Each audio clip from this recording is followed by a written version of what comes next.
Judy Cusworth runs the Woodhaven Wildlife Center in New Hartford, the Chadwicks area. And she's been having an issue with a neighbor. And I know this is a big story and there's a lot of moving parts, but it involves guns and you feel you're being wronged. Judy, good morning. Thanks for coming on. Thank you for having me. All right. What's your story? So let's lay this out here. Okay. I had put in a bid on a house on Grange Hill Road, and it was going through, and I had there's 22 acres. And the gentleman I was buying the house from, I had asked the realtor to please ask him not to let anybody hunt on the property I was...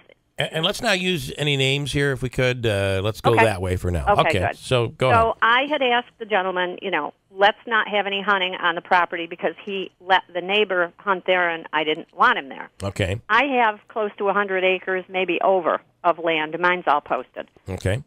So anyway, apparently he must have agreed, and the next thing I know, I see the neighbor's tree stand 15 feet from my property line. Now, I've owned that property since 1994. I know where the property lines are. Yeah. So here's the tree stand, and I know it's not on his property. I know it's on my other neighbor's property who I'm friends with. Mm-hmm. And I knew she didn't want anything like that going on. So anyway, I had called a DEC officer and said, you need to talk to him about the tree stand. Well, instead of him talking to him, doesn't he give me, he gives the guy my phone number. And the guy calls me, and we get into it over the telephone. Me telling him he needs to move the stand, it's not on his property, him telling me he knows where his property lines are. Okay, so meanwhile, we hire a surveyor. Okay, which is not cheap, by the way. Oh, the bill was astronomical. Yeah. So anyway, I wanted it over with, and so did my neighbor. Mm-hmm. So while that's in the process, every day I drive up to the property line, and there's nobody in there. So opening day of gun season, same thing, 6:30 in the morning, I drive up there. He's sitting in this tree stand. I go up there. I'm in blaze orange. I'm unarmed. I have no noisemakers, no pots, no pans, no nothing. And I turn my ATV off. By the way, can I just, so you say no noisemakers. Is that what anti-hunting people will do when they protest? Is that they'll use noisemakers? I work with a lot of the NCON officers. I know the harassment laws. Okay. So I'm not going to get arrested for harassment when I know the law. So you're not doing any of that stuff? Nothing. Okay. So I get up there, and I turn my ATV off, and I hear him on the phone. Now, I know what he's doing because I have 3 police reports here where he called the New Hartford police to have me arrested for trespassing, which, of course, how can he when he's not on his own property? Okay. Yeah. So anyway, he says, as soon as he gets off the phone, he says to me, I just called the police. I'm going to have you arrested for harassment. And I said, well, I'm sorry, but I work with NCON. I know the harassment laws, and I'm not doing anything. Yeah. And so then he started with the 4-letter words. And I just, I stood there and I go, that's fine. I don't care. That's fine. He goes, I'm exercising my First Amendment right to freedom of speech. I don't need your permission. I said, fine. So then but I said, whoever you called, they don't know where we are. Don't you think you should go back to your driveway, wait for the police officer or NCON or whoever it is, and show them where we are? Come back here. Well, with that, I got a few more 4-letter words. Okay, all right. So let's fast forward to the police come. No. They don't come. Okay. The police don't come. They never showed up. And he and I are still having this, verbal back and forth. Mm-hmm. So finally I said to him, okay, I'm done with this. Done with arguing with you. I've learned, after living for 68 years, that you can't fix stupid. And you're stupid. All right. So I get off my ATV. I go to walk down my property line. I get maybe 50 feet, and the guy cuts off a shot. Now, he cuts off a shot. I'm 50 feet from him. I end up in the hospital in ICU for 10 days because the bullet or the shot caused a brain bleed. Now, as soon as he shot the gun, he said to me, there, how do you like that? Do you really? Do you have a? Did the doctors say that it was the loud noise that caused the bleeding? They believe that was the only thing it could be. Okay. My neurosurgeon has said. He said I don't see it often. This kind of trauma. He said I've seen it in weightlifters because that they're just bound and determined they're going to lift that last one. Yeah. And sometimes that'll cause it. Or he said, I've seen it on people who are on roller coasters, the big roller coasters. Yeah. I've seen that once. So, I mean, I'm not completely sold on. I guess it could happen. I'd be more bothered at the fact that he shot a gun with you so close, and he shot the gun to. It seems, at least by your description, to scare you or intimidate you. Oh yeah, there's no doubt about that. Yeah. But as soon as it happened, it was the funniest thing. All I could see was in my eyes was the Boston Marathon bombing. If you remember the footage, where it's slowed down in slow motion and everybody's falling down. I mean, who thinks of that? But that's what I saw at the time. All right. But I did turn around after he fired the gun, and I looked at him, and after he said, "Did that scare you?" I said, "Well, I suppose if I was scared, I wouldn't be standing here, would I?" Then I went over to a tree. I called my neighbor. I said, "Did you hear the gunshot?" And she said, "Yeah." And I said, "Well, that was meant for me." And so she had heard it. My son had heard it. His wife had heard it. And I laid down under a tree at that point because I was getting a headache. Yeah. So I get up. I walk back to my ATV. His tree stand is empty. So I call up my significant other, and I said, "You better come up here. Something's wrong." He follows me back home on the ATV. By now, I'm in excruciating pain, and I'm figuring I have a migraine, which I've never had in my life, but when you're in that much pain. So I get back on my ATV, and I go back up there just in time to see him and another guy going up into the tree stand. So I didn't say a word that time. He starts in on me. I didn't say anything, and then he turns around, and they both left. I came home. I was in terrible, horrible pain. I finally had Vinny carry me to the car, went to the hospital. My hospital bills are probably over $150,000. Oh, I had six CAT scans. I've had an angioplasty of the brain.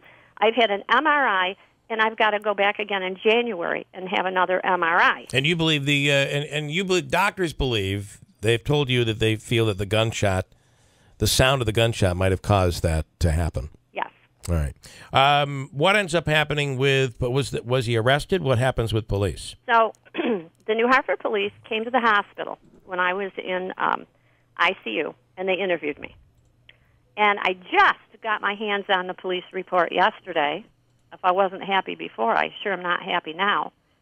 It says on the police report, Cusworth stated that she was about 50 feet from tree stand, walking away from him when she heard a gunshot, which she assumes was from Chapman's gun. He then, she stated that he said, "How did you like that?"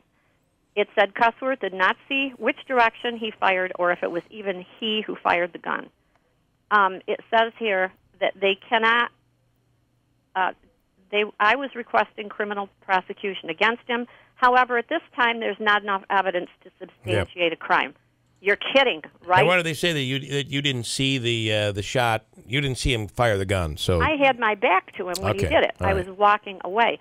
But you know what? I've been in the woods for over 30 years. You got to be pretty close to somebody to cause that kind of damage. Yeah, I've been around guns, and I've never had a situation where, and they've gone off. We never were wearing the ear plugs or anything like that, and I've never seen anything like that happen before. But I would be more bothered, I guess, at the fact that there's an intimidation going on, or it seems that way. Well, so what happens now? Are you going to file a lawsuit? Is that what your plan is? Yeah, I'm going to. I'm having a hard time finding an attorney because most of them are ambulance chasers, and they all want the deep pockets. They all want to sue insurance companies. Right. And that's not what this is about. Yeah. So I'm having a hard time finding a lawyer. I'm still looking for one. All right. Boy. Well, can I ask one thing too? Is so the incident where he shot allegedly close to your proximity, was this before or after the survey was done? Okay. Oh, that's another thing. It was before the survey was finished. However, I was in the woods with the surveyor one day before this happened, and I said to the surveyor, "Do me a favor, try to find this line, right now." So tentatively, the surveyor had put up pink ribbons on the trees, which showed his tree stand would not have been on his property. He took those surveyor's ribbons down, and he admitted that to the lady whose property it was because she stopped to talk to him. It seems like there is a battle. This is, and I know that you said it's not a neighbor battle, but it does seem like it's become that, where there's pushback, and then he pushes back, and then you're put in the position where you're going out to really protect your. You're against hunting. Clearly, you have a refuge for animals, so you don't approve of hunting, and you certainly don't want hunting on your property. But if he's hunting on his property, would you have a problem with that? No. No. Okay. No. He can do what he wants to on his property. But I'm going to tell you something. I don't like the mentality that I heard from the New Hartford Police Department, because in a conversation I had with one of the officers after I got out of the hospital, the comment to me was, well, you knew the tree stand was there. You knew it was opening day of gun season. Do you think maybe you should have stayed home? Do you think maybe that, you made a mistake? You think you made a bad judgment call? Well, no, I don't. But if you'd like to pay my property taxes during deer season, maybe I'd stay home. I don't know. Why don't we do it and see? Okay, so you're looking for an attorney, and if there's somebody out there that would be interested in your case, how do they reach you? Is it at the Woodhaven Wildlife Center? It's under Cusworth. I believe it's in the phone book. Okay, all right. We don't have phone books anymore. It's crazy. I have find a phone book. You do? I was going to say, I just recently got one. I can't find one. The White White Pages website or phone book? Okay, you can get it on the computer. All right, and tell me about, what is the Woodhaven Wildlife Center? Tell us about that. All right, I'm licensed by the DEC. I have a rabies vector species license, which allows me to rehabilitate skunks and raccoons. That's a special license. I have a regular rehab license, and then I'm also licensed by U.S. Fish and Wildlife Service so that I can do birds, owls, hawks, geese, all that type of thing. In fairness, we're going to reach out to your neighbor. I think we owe him an opportunity to be able to give his side of the story. And if police aren't going to charge somebody, I think you're left to a lawsuit. Well, yeah, but what I'm getting at is, you feel New Hartford Police is in the wrong. Well, they never even went to talk to him after this incident. All right. I mean, he was never questioned. Do you think that's right? I don't. I guess from what you're saying, it doesn't seem right. Yeah, it certainly doesn't. So, has the property dispute ever happened? Because it would seem to me, I'm speaking generally, police do take the firing a gun on non-hunting land very seriously. Yeah, I mean, we've had stories about this in the past. Has that issue been resolved? Whose property is whose, and have you filed a complaint that he's firing a gun? Now it's been determined on your property or your neighbor's property. The survey's finished. He had to move his tree stand, but you got to remember, this guy he doesn't own the house. He lives with his girlfriend. The neighbor probably owns maybe 4 acres in there that he can hunt. And from one side of his property to the other, if you're going east or west, he only has 430 feet. All right. So there's not a lot of room for deer to roam on that property. No, he knew what he was doing. I mean, there's clearly a deer trail right in front of where he had put his tree stand.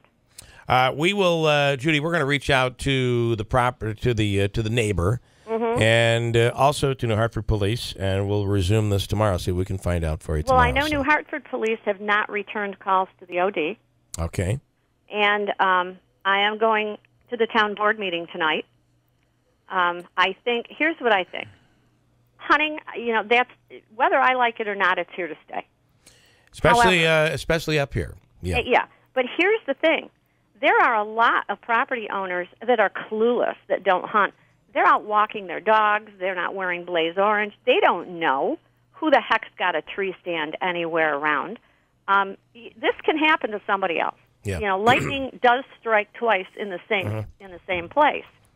My thing with the town board is you better start instituting. You're growing. You're a growing town. You better start instituting some new regulations to protect people from people with guns who obviously have an anger management issue. All right. Well, I'm going to get him on tomorrow. If you'd like, give us an update on what happens at the town meeting tonight. All right. Okay. All right. Sit tight because I know they want to chat with you. Okay. And I think it's fair to reach out to the neighbor. Yeah. On the other hand, based on what she describes, I mean, I've done the gun safety course. I was brought up with guns. I can clearly tell you that if I would have fired off a gun in that way to scare somebody, I probably would have been frowned upon by my father. At the very least, I'm just not sure that there's a law against it. And as for the guns going off and causing, I've never heard of it causing an ear problem like that, but I guess it's possible. But I've never had ear protection whenever there was a gun fired near me. Yeah, boy, to me, I've never heard of that happening either. But to be in ICU for 10 days, as she claims, I mean, that's. All right, let's see what happens. We'll reach out to the others and the town of New Hartford as well.